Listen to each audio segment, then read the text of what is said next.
ஆனால் பல குழப்பத்துக்கு அப்புறம் இந்த வீடியோ மேக் பண்ணிங்க. நீங்களே பாருங்கள், இந்த வீடியோலேருந்து என்ன கற்றுக்குறீங்க, என்ன புரிஞ்சிருக்கு, இந்த ஸ்டோரியிலேருந்து என்ன மாறல. அப்போ ஸ்டோரி என்னன்னு சொல்லுங்கள் மறக்காமல். இந்த ஸ்டோரியில் நீங்கள் என்ன கற்றுக்கிறீங்க மறக்காமல் சொல்லுங்கள், ஓகேவா? பார்த்தீங்கன்னா அந்த ஸ்டோரியில் ஒன்றுலாம் இல்லை, பெருசாலாம் ஒன்றும் இல்லை.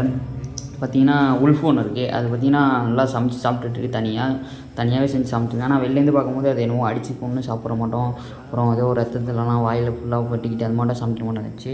அது தனிமையாக இருக்கனால எல்லாருமே அதை பார்த்து பயந்தாங்க, ஏன்னா தனியாக என்னமோ பண்ணிகிட்ருக்கு அப்படின்ட்டு. அப்போ தான் ஒரு வந்துட்டு எல்லோரும் பார்ட்டி கொண்டாடிங்க, அதுவும் வந்து கொண்டாடலாம் போணுச்சு. ஆனால் எல்லாமே பயந்து ஓட்டாங்க. அப்போ வந்து ஒரே ஒரு வந்து அணில் வந்து இது மட்டும் பண்ணுது, ஃபஸ்ட்டு வாங்கி சாப்பிடுது, அப்புறம் மொத்த பேரும் அப்படியே வாங்கி சாப்பிட மாட்டாங்க. அதே மட்டும் தான் எல்லாருமே நம்ம வாழ்க்கையிலையும் ஃபஸ்ட்டு என்னச்சு தப்பு பண்ணுறாங்க அப்படின்னு பார்க்காம என்ன தப்பு இருக்குது அப்படின்னு பாருங்கள் ஃபஸ்ட்டு. அப்போ தான் நம்மளுக்கே புரியும், ஓகேவா? தப்பு பண்ணால் ஃபஸ்ட்டு போய்ட்டு பேசுங்க, அவாய்ட் பண்ணவே பண்ணாதீங்க கைஸ். இந்த வீடியோலேருந்து உங்களுக்கு என்ன பிடிச்சுன்னு மறக்காமல் நம்ம கமெண்ட்டில் சொல்லிட்டு போங்க. பார்க்கலாம், பாய்.